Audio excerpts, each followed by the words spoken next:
Hello, can you hear me? Yep. Okay. So, hello, my name is Aziz. I'll be talking to you today about privacy in the Amazon Alexa skill ecosystem, which is pretty much a mouthful. But uh, first of all, I'm sure you're all aware of Alexa and Google Home.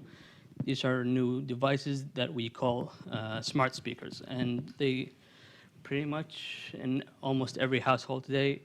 It's estimated that at the end of the year, there'll be 35.5 million devices in homes by the end of this year.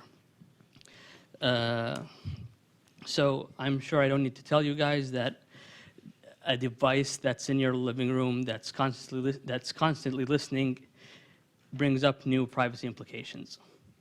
So not only are these devices just always listening, they are also saving all your interactions with them on the cloud by Amazon and by Google, including your voice data. But today we'll mostly focus on the privacy issues for the developer ecosystem, or how developers develop their third parties. So what are the third-party apps in this case? What we call Alexa skills. So Alexa skills are kind of like the apps that you have in your cell phone right now, or that you download, except, and well, they've been introduced in like 2 years ago, and there are already more than 15,000 skills in the store. They kind of differ from your normal cell phone apps in that they don't need to be installed on the Alexa device, and they are mostly accessed through the cloud. And in fact, you don't even need to download them from the store or anything. You just need to go to to your device and invoke it using its invocation name, or basically say, "Hey Alexa, enable this skill." When you invoke the skill or enable it, you don't even, it doesn't really give you the privacy policy or any terms of service. You don't have to agree to any of them. And if you want to look at them, you'll have to go search for the app or the skill itself on the store and download it manually. So there's an exception to this for skills that need something called account linking. Account linking is when some apps require you to tie your account, your Alexa account, to another service. For instance, like if you want to use Uber, you have to link your Alexa account to your own Uber account, so that Alexa knows that this user is the one that's making the order or ordering the Uber. And usually this is done through the Alexa companion app on your cell phone. So the big question is audio availability. Can skills access audio data? The answer is no. What Amazon does, and this is like a good point for them, they don't send your audio data to the skill developer or this cloud. What they do is when you invoke the skill, it listens for a few seconds, and it identifies like predefined phrases, and it interprets them to things or to intents, which are like predefined choices, and sends these choices to the skill developer or to the backend. They are, however, considering changing this. Like 2 days ago, there was an article that said they want to change it so that it collects it actually sends the whole transcript of your interaction, which is actually what Google Home is currently doing. So, of course, I don't need to tell you, if it was collecting voice data, that would be a pretty big deal, because then they would be able to identify like the user's gender or age, or maybe even collect other data. So what we did was we decided to have an analysis of the privacy policies of all the skills in the store.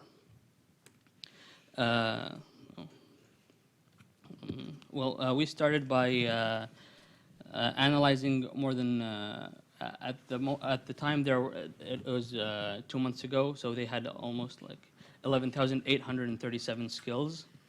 we focused mostly on the ratings, or the star ratings, whether the skill has account linking, and privacy policies.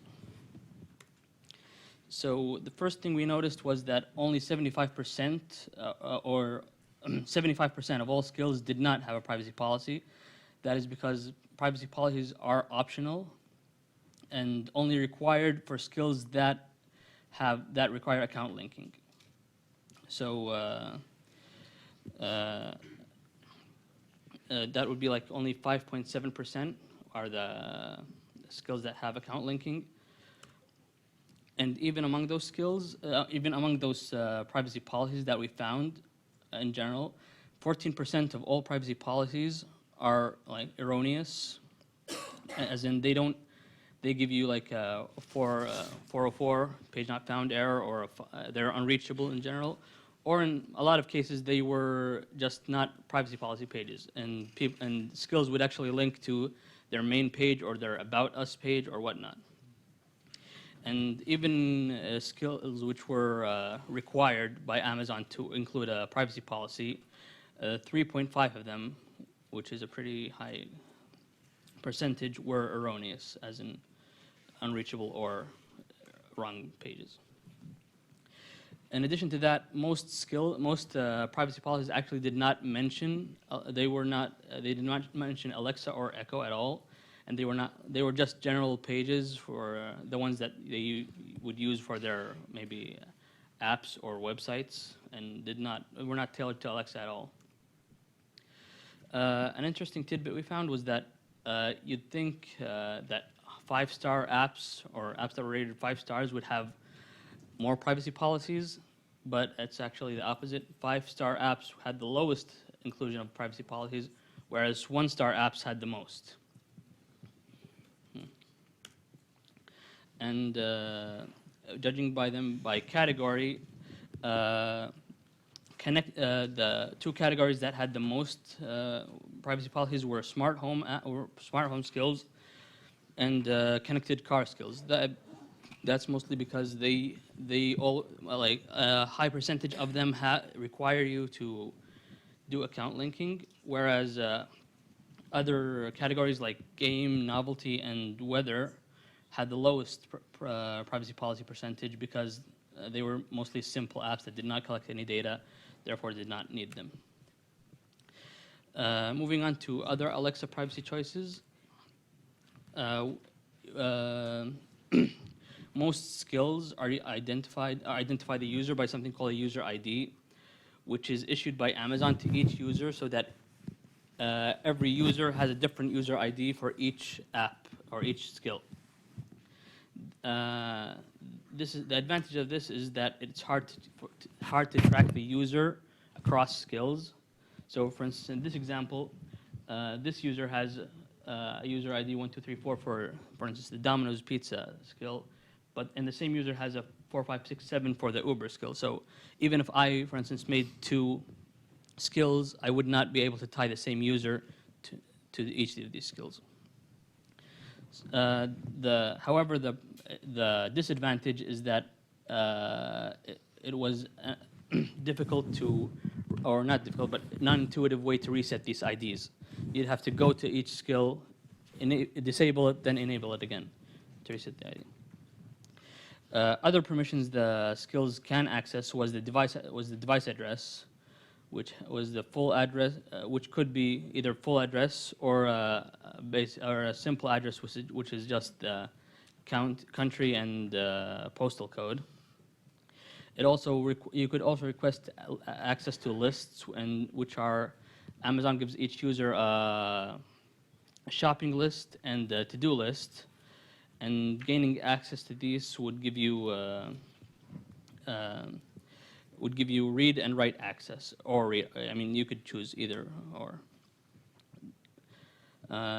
However, the problem with that is they do not require a privacy policy when requesting these this data, and the skill permission was kind of cumbersome, and it's difficult to manage.